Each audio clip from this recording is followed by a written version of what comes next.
पराठे तो आपने कई बार खाए होंगे और कई तरह के बनाए भी होंगे, लेकिन दही पराठा ना तो कभी ट्राई किया होगा, ना ही कभी बनाया होगा।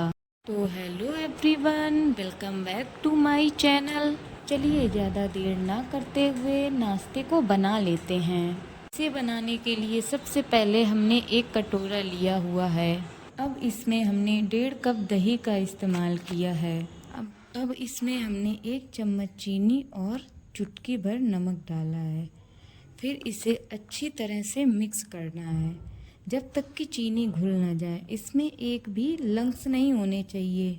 दही बिल्कुल फ्रेश होना चाहिए, बिल्कुल भी खट्टा नहीं होना चाहिए। पराठे में दही का यूज़ हम पराठे को सॉफ्ट करने के लिए करते हैं। इससे हमारे पराठे अच्छे बनकर तैयार होंगे। ये नाश्ता इतना टेस्टी है कि इसे आप एक बार बनाकर खाएंगे ना तो बार बार बनाकर खाने का मन होगा। ये आप सुबह के नाश्ते में, लंच में, डिनर में कभी भी बनाकर खा सकते हैं। ये इतना स्वादिष्ट लगता है कि आपका बार बार बनाने का मन करेगा। ये नाश्ता दही की वजह से बहुत सॉफ्ट और मुलायम बनके तैयार होता है। इसे आप बच्चों के लिए, लंच के लिए भी बना सकते हैं।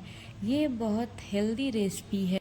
इसे आप एक बार बनाकर देंगे ना तो बच्चे डेली बनाने की जिद करेंगे।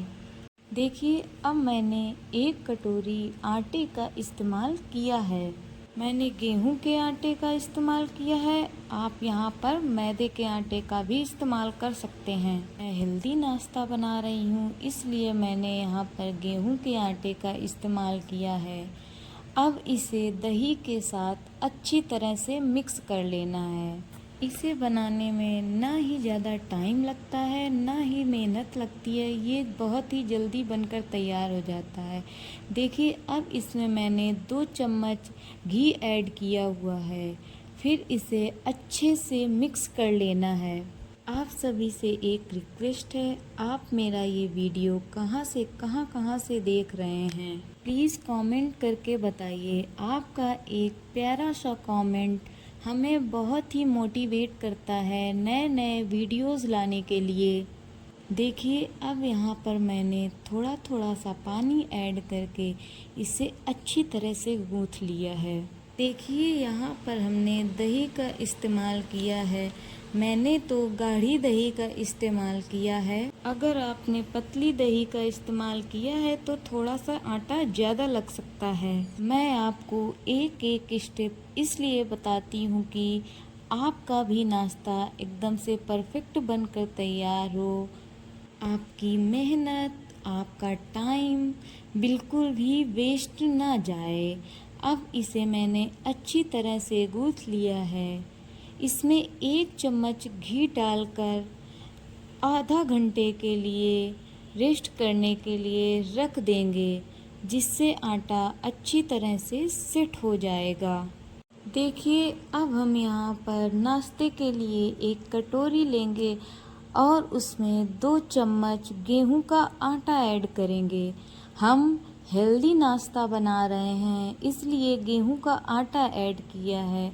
आप इसमें मैदे का भी यूज़ कर सकते हैं और कॉर्नफ्लोर का भी यूज़ कर सकते हैं।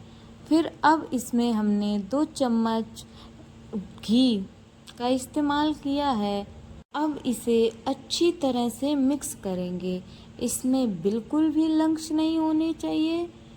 आप यहाँ पर घी की जगह रिफाइंड ऑयल का भी इस्तेमाल कर सकते हैं।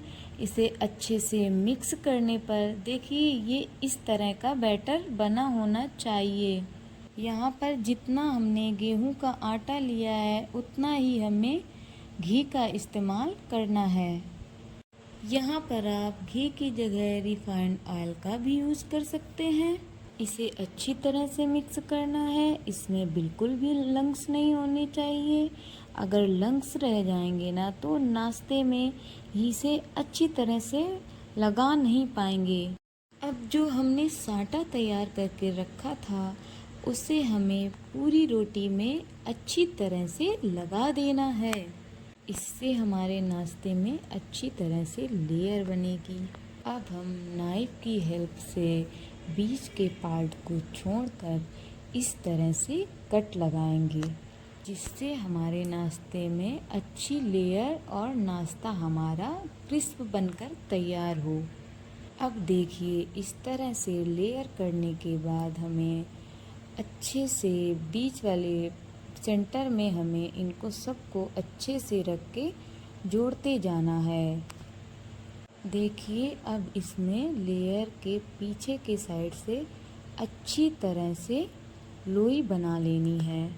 इसी प्रकार से हमने जो सारी लोइयाँ बनाकर रखी हैं उसे भी इसी तरह से बनाकर तैयार करना है।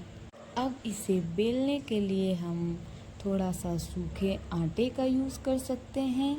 अगर सूखे आटे का यूज़ नहीं करना है तो हम घी या रिफाइंड ऑयल का भी यूज़ कर सकते हैं। इसे हमें अच्छी तरह से बेलकर तैयार करना है। कहीं पर मोटा, कहीं पर पतला नहीं करना है।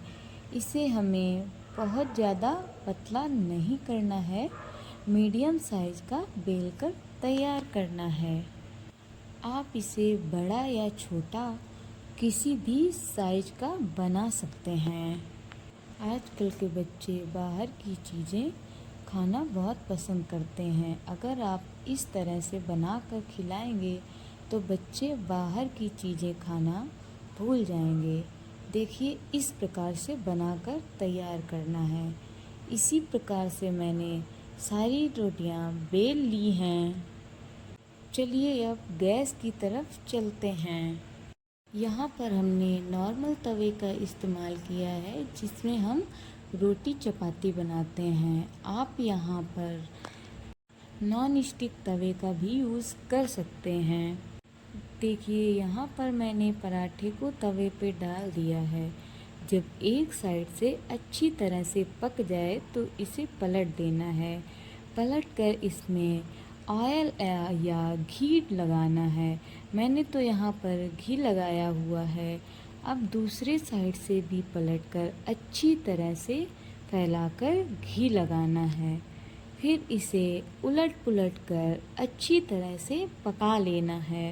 इसे मीडियम टू लो फ्लेम पे ही पकाना है, ज़्यादा तेज़ नहीं करना है। अगर आप ज़्यादा तेज़ कर देंगे तो आपका पराठा जल सकता है, इसलिए आप मीडियम टू लो फ्लेम पर ही पकाएं।